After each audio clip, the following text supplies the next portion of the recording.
It was one of those nights where nothing unusual happened.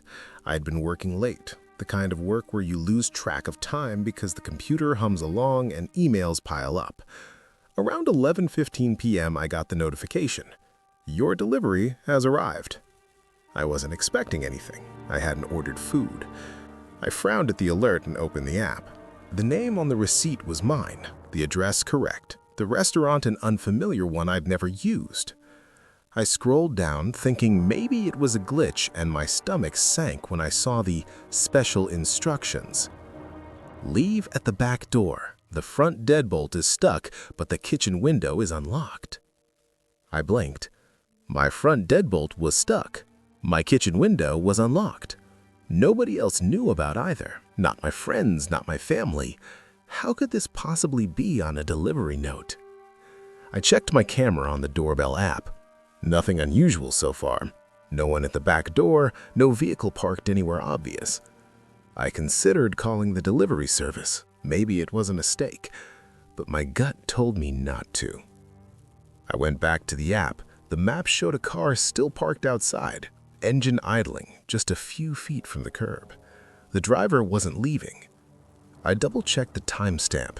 They'd been there for nearly 15 minutes. 15 minutes. Just sitting, watching. I closed the app, tried to focus on something else, but the quiet apartment felt different now. The hum of the refrigerator, the ticking of the wall clock, even the soft whistle of the vent sounded louder. I moved to the kitchen window to see if I could spot the car from the back. Shadows moved, yes, but nothing definitive. And then my phone buzzed again. Another notification.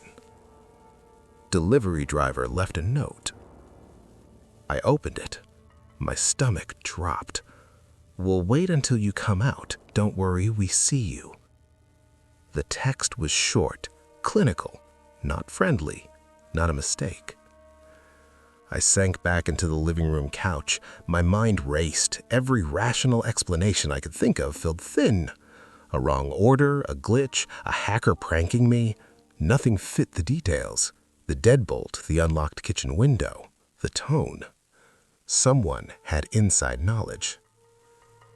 I didn't sleep that night. Every sound made me check the doorbell app, the cameras, even the blinds. I kept thinking maybe they were in the car, maybe just sitting there, waiting until I opened the door. By dawn, crept through my blinds. I hadn't moved from the living room. The car was still there.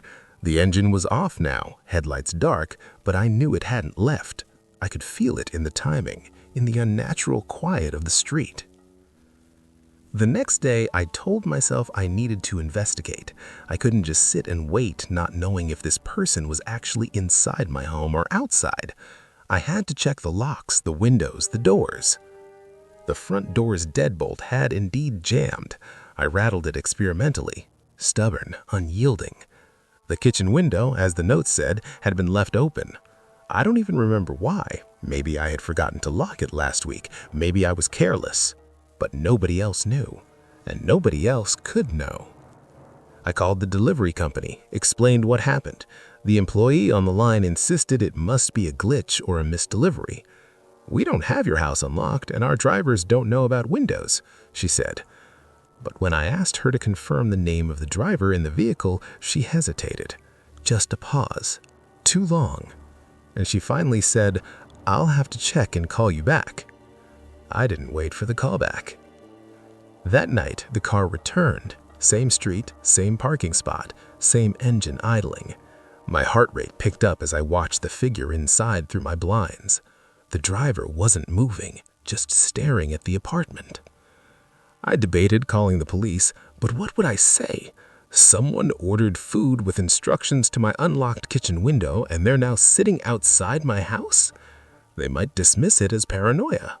Or worse, the moment I called, they could see me.